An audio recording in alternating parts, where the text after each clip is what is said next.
What's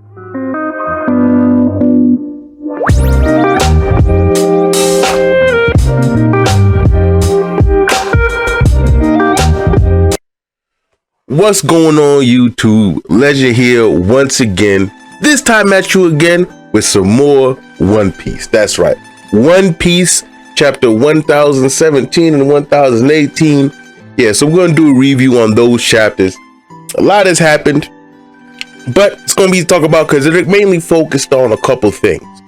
But this actually opened up the door for a lot of theories, but let's get to this in order. First thing I want to talk about when it comes to the chapter, honestly, the chapters, plural, is the fact that I love O-TAMA. All right, I love O-TAMA so much. Now, normally in different shows, we get this trope with a little kid, the annoying little kid that comes and kind of messes up and thinks they can do this and that. But that's not Tama. That's not Tama at all. Tama is the single most important person next to Momonosuke, the single most important person in that raid. She's literally turned the war around by herself. I joke about it sometimes, like, oh, that's Joy Boy, that's Joy Boy. Nah. O-TAMA, oh man, yo, like literally, like, okay. Let's take, for example, Denjiro, right? Denjiro brought, I think it was 2,000 soldiers and whatever, cool. Good job, Denjiro. That's what I'm talking about. MVP, right? But he's not the MVP, but he's up there, runner up, right? But O-TAMA has changed thousands of Kaido's army against him, right? So not only did she have more numbers, right? Because I think it was actually 1,200 that Denjiro brought. Not only did she bring more numbers than Denjiro, she actually gave the surprise attack of having his people turn against him, and the people who turned against him were headliners, so they were leaders in the army, so they turned their troops against him too. And kind of even the play. Oh, come on now. Yo, Tama's a beast. Yo, I had to say it though. She's great. I'm really loving what Oda's doing with her, what her role with the whole thing is. Her fruit is broken. It's great, especially against people who ate small fruits, because normally without that, her fruit would still be good, but she'd only be able to get an army of animals, which is like not that great, She'd be like almost like the land version of Aquaman or something, without the superpowers, or without the superhuman strength and all that. But yeah, but I just want to talk about that right there. So the stuff that's happening with O-TAMA is looking pretty good, And then we got Sanji, right? Sanji looks like he's getting to his redemption. I mean, where he's facing off queens. Soon it might be Zoro and Sanji versus Queen and King, which will be good. I mean, the whole medicine thing with Zoro having the medicine that's going to be able to heal him temporarily, that's bullshit, but whatever. It will be worth it if I get to see Sanji and Zoro tag team, right? Because Sanji's been having a rough time too. Sanji's been having a rough time. Zoro's been putting in all kinds of work, and Sanji's been not so much. And this, I feel like this fight is going to be like, all right, cool. Sanji is a top tier guy, because I still believe that regardless of Yamato joining or Jinbei's new addition or anybody else, I still think Zoro, Sanji, and Luffy are going to be at the top at all times, But yeah, I mean, we've already seen it now. Jinbei's facing off against who is a Tobi Roppo, and Sanji's facing off against a commander. Even though we'll get more into how Jinbei soundly defeated who's who, but there's that.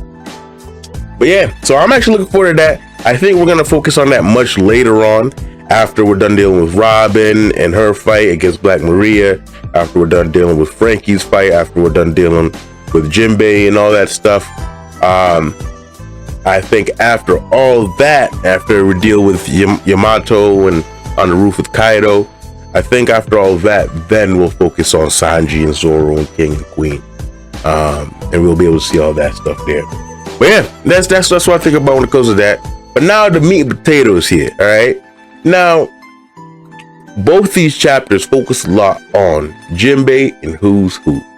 Now, this fight not only is a well choreographed fight, but it drops some info on us, right? 1017, we find out that who's who in reality used to be part of CP9, a rival to Rob Lucci. You see, because he has not only the similar aesthetic when it comes to Devil Fruit, but has a similar moveset and everything like that. But yeah, so we're seeing that thing. But then, since he was part of World Government, he seems to have some information on him too, you know? And he just starts just dumping bombs on us, right? In chapter 1017, he mentions how he got in trouble for guarding the Gum Gum Fruit, or Gomu Gomu no Mi. How he was guarding that and failed because Shanks came and whooped his ass, took the fruit from him, jacked him real quick, you know? And now, you know, he got in trouble, this and that. Now, when it comes to that, not a lot of people have mentioned anything about the Gum Gum Fruit prior, right? Gomu Gomu no Mi prior. So it makes you think, why was it so important? Why is it that nobody's really mentioned it besides who's who, you know? Like, what significance could the fruit have had that only that Shanks and the world government could have known and nobody else really, you know? Like, what's going on with that? And if Shanks is the one that stole the fruit, why is Shanks in good standings with the world government in a sense, where he sees the guru saying, they're like, oh, it's Shanks, so it's okay. Like, why is it that when he stole the Gum Gum Fruit, and like they know who stole it, because it's like who's who definitely told him, like, hey, yo, it was Redhead Shanks. He smacked me up and took the fruit, you know? So I don't know what it is with that.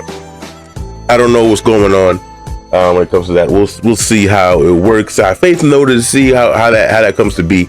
I just hope it's not something like, oh, Roger had the fruit or something, you know? But yeah, but there's that. That's chapter 117, and then the 118 part of the fight, which focuses mainly on the fight. They're not talking about the Gomu Gomu no Mi anymore, and more talking about this now Nika the sun god, right?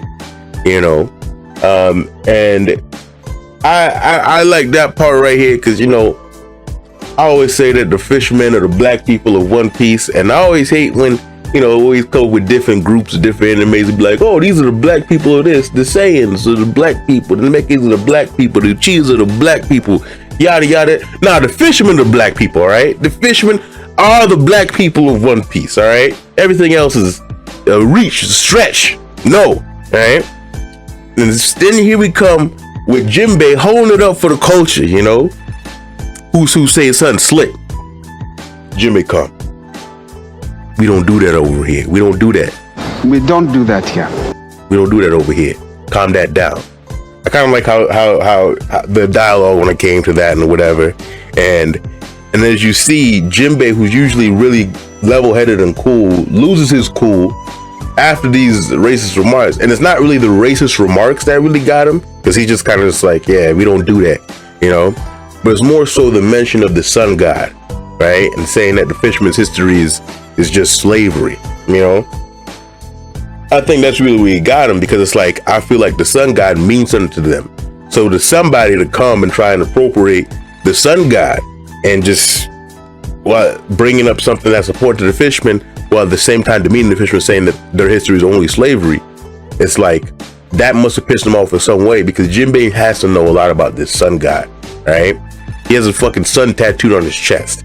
I know that's to cover up the people who had the brands when it came to slavery and stuff, but he has to know what he has tattooed on his chest means.